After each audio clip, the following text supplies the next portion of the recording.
এই আসুন আসুন, খেয়ে যান, 1 টাকায় রুটি মাংস খেয়ে যান। আসুন আসুন, একেবারে টাটকা টাটকা রুটি মাংস খেয়ে যান, গরম গরম রুটি। আসুন আসুন, খেয়ে যান। বেশি টাকা না থাকলে মাত্র 1 টাকায় রুটি মাংস খেয়ে যান, পরে ফুরিয়ে গেলে কিন্তু আর পাবেন না। আসুন আসুন। কিরে নিমাই, তুই তো দেখছি গ্রামের জনসেবা খুলে বসেছিস। মাত্র 1 টাকায় মাংস রুটি, এ তো অবিশ্বাস্য। আগে হ্যাঁ মোড়ল মশাই, গ্রামে যারা গরিব মানুষ তারা তো অত টাকা দিয়ে খাবার কিনে খেতে পারে না। তাই আর কি, আমি তাদের জন্য এই 1 টাকা রুটি মাংসের হোটেল করেছি।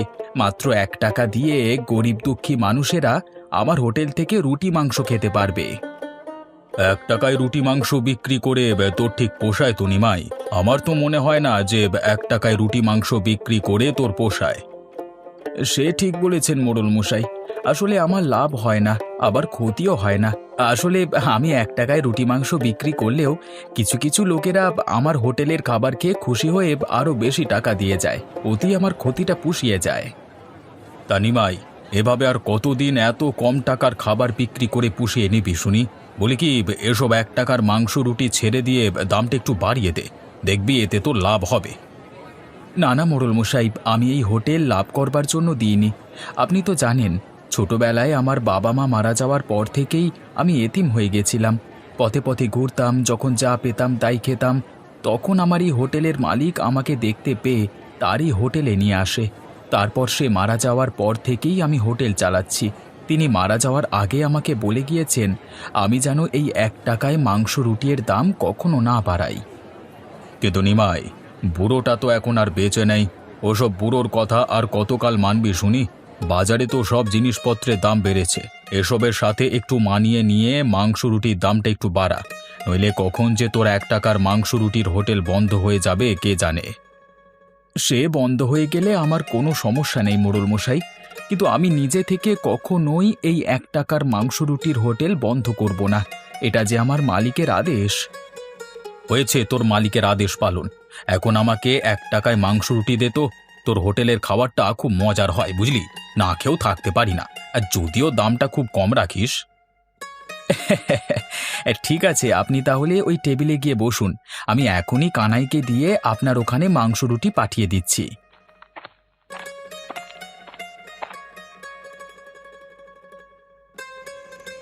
তানি মাইদা, আজ কত টাকা লাভ হলো নাকি উল্টে ক্ষতি হলো? হ্যাঁ, কি যে বলিস না কানাই, আমার হোটেলে আজ তুই 3 বছর ধরে কাজ করছিস, কখনো কি শুনেছিস যে আমার হোটেলে লস হয়েছে? না নিমাইদা, তা শুনিনি, কিন্তু লাভ তো হয়েছে মাত্র 5-10 টাকা। ওটাকে কি লাভ বলে? প্রতিদিন আমার 5-10 টাকা লাভ হলেই হলো। আমি তো এই হোটেল লাভ করবার জন্য দিইনি কানাই, তুই তো জানিস এই হোটেলটা আমার মালিকের ছিল। সে আমাকে বলে গিয়েছিল সব সময় যেন আমি এই হোটেলে 1 টাকায় মাংস রুটি বিক্রি করি, আর তাই লাভ লসের হিসেব না করেই আমি ওই 1 টাকায় মাংস রুটি বিক্রি করি। কিন্তু এভাবে আর কতদিন নিমাইদা? আমাদের ভবিষ্যৎ নিয়েও তো কিছু একটা ভাবতে হবে। ওইদিকে দেখো, গোপালদার হোটেলে প্রতিদিন বেশ ভালো দামে খাবার বিক্রি হয়, সে ভালো টাকা লাভও করে। দেখ কানাই, তোকে আগেই বলেছি এই হোটেল আমাদের লাভ করবার জন্য না, সেটা তুই কি বারে বারে ভুলে যাচ্ছিস? এই যে বাবা, শুনছো? এখানে নাকি 1 টাকার মাংস রুটি পাওয়া যায়। আমার যে খুব ক্ষুধা পেয়েছে, তাই আমি ওই 1 টাকার মাংস রুটি খেতে এসেছি। আমার কাছে যে এর বেশি টাকাও নেই। আহা বুড়িমা, তুমি তো অসময়ে এসেছো গো। এই সময় তো আমরা হোটেলটা বন্ধ করে দিই গো। হ্যাঁ, তুমি কালকে সকালে বা দুপুরে আসলে 1 টাকায় মাংস রুটি কিনে খেতে পারবে। কিন্তু এখন তো মাংস রুটি কিছুই হবে না, আর এখন তো মাংস রুটি কিছুই আর হোটেলে বেঁচে নেই। কি সব বলছো বাবা? এদিকে যে আমার খুব খিদে পেয়েছে। আজ কতদিন হলো পেট পুড়ে খাওয়া হয় না। ভাবলাম আজ তোমাদের হোটেলে 1 টাকায় মাংস রুটি খাবো, কিন্তু এসে তো দেখছি তোমাদের সব খাবার বিক্রি করা শেষ। এই কানাই, বুড়িমার বুঝি অনেক খিদে পেয়েছে। শোন, আমার রাতের যে খাবারটা আছে না, ওই খাবারটা বুড়িমাকে দিয়ে দে।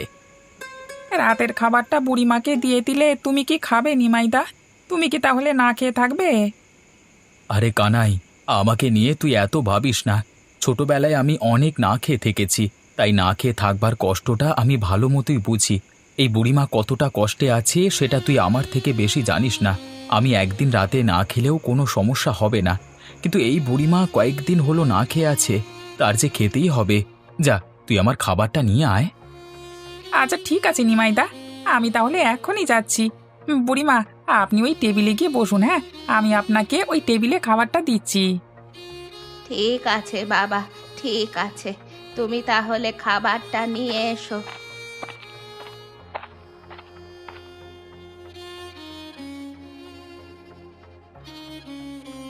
বাঁচালে বাবা, আমাকে বাঁচালে।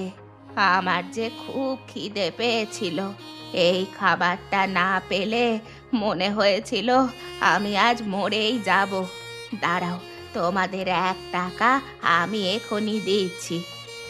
আরে না না বুড়িমা, তোমার ওই 1 টাকা এখন আমার আর লাগবে না। তুমি তো আমার হোটেল থেকে খাওনি, ওই খাবারটা তুমি খেয়েছো আমার ভাগ থেকে, তাই তোমার কাছ থেকে আমি কোনো টাকা নেব না। বলো কি বাবা, আমাকে মাংস রুটি খাইয়ে 1 টাকাও নেবে না? না বুড়িমা, ওই 1 টাকা তুমি রেখে দাও। আর কালকে যখন আমরা আবার হোটেল চালু করব না, তখন এসে আবার 1 টাকার মাংস রুটি খেয়ে যেও।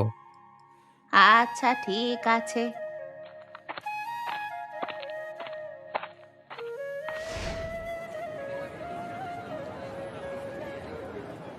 কি রে গদাই, আমার হোটেলে দেখছি এখনো পর্যন্ত কোনো কাস্টমার আসছে না। এ সকাল সকাল হয়েছেটা কি, কোনো লোক আসছে না কেন বলতে পারিস? লোক কি করে আসবে গোপালদা?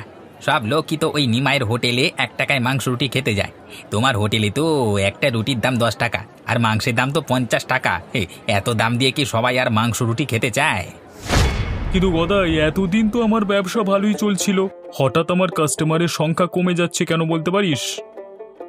বলতে পারবো না কেন গোপালদা, তোমার হোটেলের রান্না তো আর এখন আগের মতো অতটা ভালো হয় না, তাই তো সবাই ওই 1 টাকা দিয়ে নিমাইয়ের হোটেলে খেতে যায়। এমনকি আমাদের গ্রামের মোড়ল মশাইকেও কালকে দেখলাম 1 টাকা দিয়ে ওই নিমাইয়ের হোটেলে মাংস রুটি খাচ্ছে। এসব তুই কি বলছিস গদাই? আমাদের গ্রামের মোড়ল মশাই শেষ পর্যন্ত কিনা ওই নিমাইয়ের হোটেলে গিয়ে খাচ্ছে? ছি ছি ছি, এটা ভাববার আগে আমার কেন মরণ হলো না। গ্রামের মানুষ কি সবাই তাহলে গরিব হয়ে গেল? হ্যাঁ, গোপালদা, এভাবে যদি চলতে থাকে তাহলে দেখবে খুব শীঘ্রই তোমার হোটেল একেবারে বন্ধ করে দিতে হবে। কারণ সব লোক তো ওই নিতাইয়ের হোটেলই খাচ্ছে। একে তো ওই হোটেলের খাবারের দাম কম, তারপর আবার ওই হোটেলের খাবারগুলো খুব মজা আর সুস্বাদু। অনেক হয়েছে গদাই, আর না। ওই নিমাইকে আর এভাবে চলতে দেওয়া যায় না। যে করি হোক, ওর 1 টাকার মাংস রুটির হোটেলটা আমাকে বন্ধ করতেই হবে, নয়তো আমাকে এই হোটেলটা বন্ধ করে এই গ্রাম ছেড়ে পালাতে হবে। হ্যাঁ, কিন্তু কিভাবে গোপালদা, তুমি ওর হোটেলটা কিভাবে বন্ধ করবে শুনি? কিভাবে তা জানতে চাস? ঠিক আছে, তাহলে দুপুরবেলা পর্যন্ত অপেক্ষা কর। তখন তো ওর হোটেলে সবাই একসাথে খেতে আসে, ঠিক তখনই আমি আমার বুদ্ধি দিয়ে ওই 1 টাকার মাংস রুটির হোটেলটা বন্ধ করে দেব। দেখো গোপালদা, এতে করে হিতে যেন আবার বিপরীত না হয়ে যায়।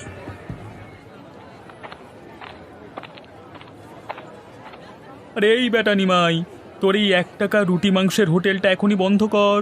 তোর এই হোটেলের খাবারে ভেজাল আছে। কী সব বলছো গোপালদা? আমার হোটেলের খাবার আবার ভেজাল থাকবে? হ্যাঁ, তোর হোটেলের খাবারে ভেজাল নিশ্চয়ই আছে, নয়তো তুই এত কম টাকায় কিভাবে খাবার বিক্রি করছিস শুনি? বলি কি, বাজারে জিনিসপত্রের দাম তো কম নয়। দেখো গোপালদা, আমি আমার হোটেলে কোনো খাবারে ভেজাল মেশাই না, আর হোটেলে যেসব প্রয়োজন সব কিছুই আমি বাজারের দোকান থেকে ন্যায্য দামে কিনে আনি। না না, তোর এসব কথা আমি কিছুতেই বিশ্বাস করি না। তুই তো জানিস বাজারে মাংসের দাম কত টাকা করে কিলো। হ্যাঁ, কেন জানবো না। মাংসের কিলো 250 টাকা, আর আমি বাজার থেকে 250 টাকা করেই কিলো মাংস এনে হোটেলে বিক্রি করি। না না, তুই নিশ্চয়ই কোনো মরা পশুর মাংস বিক্রি করিস, নয়তো এত কম টাকায় মাংস রুটি বিক্রি করে তোর তো লাভ হওয়ার কথা না। দেখো গোপালদা, আমি যা বলছি তা ঠিক কথাই বলছি। আমি যে দোকান থেকে মুদির মাল আনি তাকে গিয়ে জিজ্ঞাসা করো, আর যার কাছ থেকে মাংস কিনে আনি তাকেও চাইলে জিজ্ঞাসা করতে পারো। হ্যাঁ ঠিক আছে, তাই হবে। তাহলে চল গিয়ে দেখি তুই কার দোকান থেকে মুদির মালামাল আর কার দোকান থেকে মাংস কিনিস। হ্যাঁ হ্যাঁ, চলো তাহলে, তোমাকে ভালো মতো দেখাচ্ছি।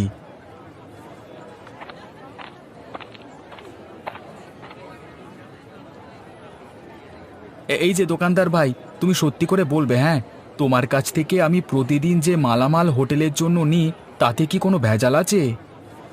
না না ভাই নিমাই, তুমি আমার দোকান থেকে যেসব মালামাল কেনো সেটা ভালো, কারণ তুমি বেশি দামে পণ্য কেনো, কম দামে ভেজাল মালামাল কখনো তুমি কেনো না, বুঝলে?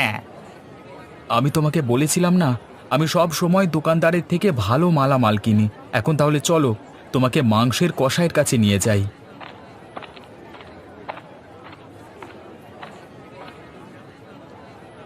এই যে ভাই কসাই, তুমি সত্যি করে বলবে, তোমার কাছ থেকে আমি প্রতিদিন যে মাংস নিই তাতে কোনো ভেজাল আছে?